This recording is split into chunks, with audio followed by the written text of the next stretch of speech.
So I have the rough dimensions of my city block, I have the rough dimensions of a street, and I got a real simple, quick building for reference. Now I am going to create just another building really quickly using a very similar technique that I've used in the past for, let's say, the tree and the snowman project. And what I'll do is I'll get started with the base of a building that has the same dimension as this one here. I can make it maybe a little bit bigger. I'll just kind of move this over just a bit. I'm kind of eyeballing a few things here. I'll be a little bit more precise about this later. I'm going to set the Y value. I'll set this pretty high. Maybe I'll set it to, maybe I'll set it equal to what the other building was for now, 1500. And maybe I'll make this building just a little bit bigger, just for a little bit of variation. So I'll make it 600 square centimeters. So it takes up a little bit more of that block, and I think I really don't want to create a building that's any bigger than that. In fact, I'm really kind of reconsidering whether that's how big I want to go. Maybe I'll take that down to 550. And I'll consider this kind of the maximum size of the building. And I will take the height down a little bit too. I'll make it a little bit shorter. I kind of like exaggerating how tall that building is. So I'll just kind of set that down. And what I'll do is just like we did with the tree project, or excuse me, the snowman project with the tree example, I'm going to copy this cube object and I'll paste it. Okay, so now I have cube and cube 1. And what I'll do is I'll make this one a little bit bigger. I'll make it, let's say, I'll go with something like 570, so about 10 centimeters wider. I'll do the same thing here, 570. And I'll make this, for now, I'll make it 100 centimeters tall. So you can see that I have this just kind of real simple element here, and I'll move that down just a bit. And now what I could do is just like I did in the snowman project, I could duplicate that. We looked at the duplicate function, and I know I can duplicate that vertically. But what I'm going to do is I actually want to start to explore this MoGraph module that you should have. And if you don't have the MoGraph module for some reason, you can use the duplicate method just like we did in the snowman project. Now the MoGraph module is this really interesting module that you can use to create objects for motion graphics, and it's just all these different components that you can animate. Basically what I'm going to do is I'm going to use it just as a real quick modeling trick. I'm going to go to MoGraph and I'm going to choose the cloner object. And when I do, we get this cloner over here. And what we can do is we can take and drop any object that we want inside the cloner object. If I select the cloner, we have all of these variables that we can play with. And really what I want to do is just bump the count up to something that makes sense. I'm going to go into some of the values here, and what I want to do is, instead of changing, so I have the count that I've bumped up.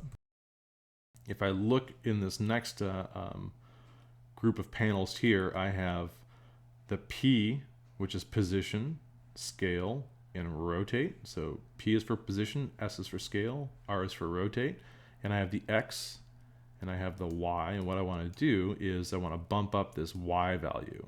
Okay, so I'm bumping up that Y value, and just like the duplicate function, we have the ability to control this. Now the real advantage of working in MoGraph is, MoGraph, you can animate all of this stuff over time. I'm not interested necessarily in animating this stuff. What I'm interested in is the fact that I can play with these values, okay? And if I deselect this and I try to go back and modify some of these elements, I can always go back and just select that cloner object. So this is an object that we don't lose the parameters of this like we did the duplicate function. The function was kind of this temporary function that we're applying to the rest of our objects, and the minute that we deselect that, we lose that. In addition to that, the cloner object still just has this one reference object. And I'm going to go back in and change my reference object and make the height of this a little bit shorter. So what I'm looking to do is to create this initial cube as the base building, and then use these kind of dividers to articulate the difference between the structure and the story of the building. So the one glitch that I have here is when I created the cloner object and I cloned inside of it, its position is set to the origin of our 3D world here. And so what I'll do is I'll just go back to the cube object and I'll change its position its X position to 0 and its Z position to 0, and I'll apply that, and that'll line up those two elements. And so again, there's a real benefit to working at the origin of the 3D space here. So I'm going to tinker with a couple of these values. I'm going to go back into my cloner object, and I'll start to play with the count, and I kind of lucked out and got just about exactly what I wanted. So that looks pretty good. That's kind of what I was going for. And now what I'm going to do is I'm going to rename the building. I'll call this building glass. So my original cube object, and I'll just move this over so you can see it. This is the thing that I have selected. I'll undo and let it snap back over. The cloner object, these are going to be kind of the concrete stories, and the building is going to be made up of glass. So I'll just borrow that glass texture that I used, and I'll throw that on there. And again, remember that texture is really heavy-handed at this point. I also notice that I want to go back to my cube that's being cloned here. I think I want to bump this up even a little bit more. I'll say 590. 590, maybe I'll even bump that up to 600. But that's pretty much what I'm going for. So I have these windows and then these kind of dividers, just a real simple, quick shorthand for the building. I'll select all the elements that are going into that building, and I'll Option G to group that, and I'll call this building 2. So I have building 1, which is just a single solid mesh, and then I have building 2, which is made up of different components. And so I'll take my building 2 and I'll slide that over, and again later I'll continue to create more variation on this. Now this building's a little bit bigger than I intended, but I can scale that down a bit later. I'll just kind of push that back a little bit. So now I have 2 buildings inside my scene. And now I want to focus a little bit on the street. So the street is set up, it's just a simple straightaway. And when I start to think about this, my goal is that I want to be able to take the city block and I want to be able to duplicate it or copy it and paste it. And if I slide it over and I'll hold down the Shift key and I'll move it over 2,000 centimeters, because that will be the difference between the 2 registration points, and those will line those up exactly. Okay. I want to be able to really quickly, once I get some city blocks created, and I'll create some variation, I want to be able to copy and paste these very quickly and just kind of slide them around and really quickly just put together a city. That's going to be the goal. Now, as I'm thinking about this, I want to think of all the different variations of the city block that I'm going to need with regard to the streets. And what I'll do is I'll build the different streets all together in the beginning based on the same asset. So I'll just jump back into my doodle here. And so I know that I need a straight street. That's going to work pretty well. I'm also going to need probably like a 4-way intersection. So I'll create a 4-way intersection. I probably need some kind of 3-way intersection as well. I feel like if I can create a simple 4-way, a simple 3-way, and then maybe some kind of a curve as well, a curve or even just a right angle. I can take these and I can rotate all of those elements and I can snap those together very quickly to create everything that I need to create a city. So I'll get started by focusing on the street. Now before I start building variations on the streets, I want to hammer out the details of the street that I started to work with. And so the first detail that I want to look at is I want to make sure that based on the math, remember, I created a city block that's 2,000 square and has a height of 100 centimeters. My street is a little bit different. It's 500 centimeters wide. It's as long as the city block, and its height is 10 centimeters. And what I want to do is make sure that my current position, I want to make sure that my street is not floating, and in fact it is. If I look at this through the front view, I can see a gap between the street and the city block. And so what I want to do is I want to figure out the exact point at which that street rests on top of the city block. And so as I start to move this down, I'll hold down Shift so that it snaps. If I move that down 10 centimeters, I can see that half of my street is kind of submerged in the city block. So again, if I'm moving that down, I'm just starting to move it. I'm restricting its motion to one axis, and if I hold down the Shift key, it quantizes it or snaps it to move it to 10 degree or every 10 centimeters it snaps. So if I take that street and I move it down 5 centimeters, so in other words, I change the Y position to 55 centimeters, that's the exact point at which it sits right on top of my block. Now, I don't know actually if that's where I want it. I don't think so. What I'm going to do is take advantage of knowing that if I position this at 50 centimeters along the Y-axis, that street is halfway submerged into the block. So I know it's kind of sitting inside the block. What I'll do now is I'll just zoom in on my perspective view and I'll get really close down to the street level. Here, if I can get past my building. And I'll take a closer look at this and see how high up that is. And that, I think I'm pretty satisfied. It's kind of hard to see in the current lighting setup. I'll take a really close look.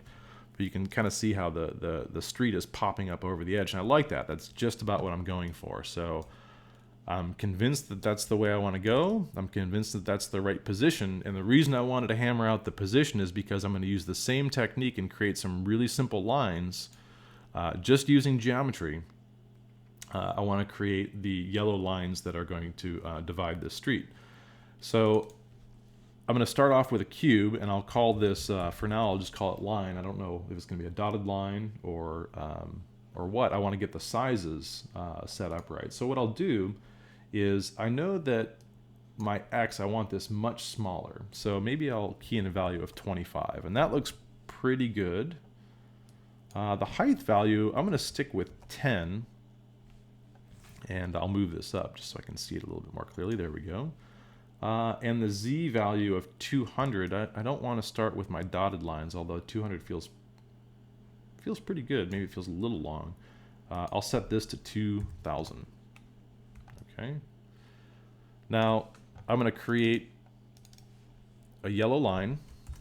I'll call this is my yellow line for my streets. I'll go into the color. And I'll slide this kind of into the origin. I want a really, really saturated, bright, kind of a racing yellow. Turn the specular off.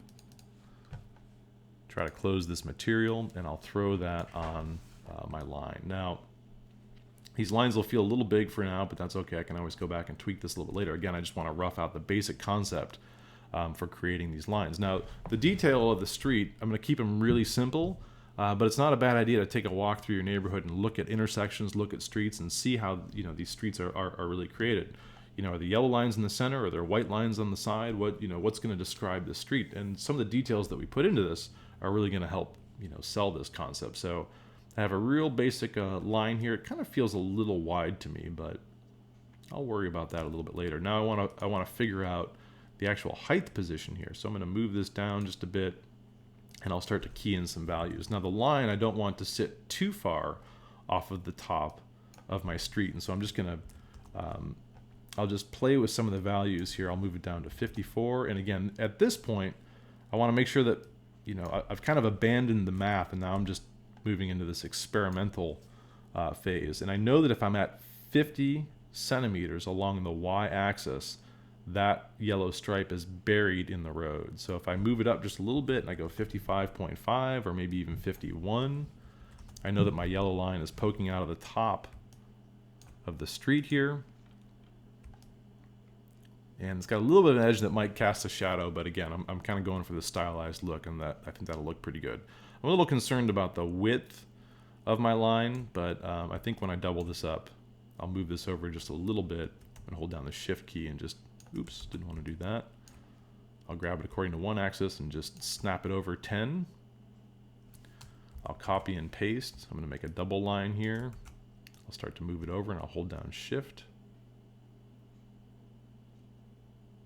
I'm going to have to play with these values and figure out exactly at what, how far I want to move these over. But you get the idea. So I'm going to continue to play with this.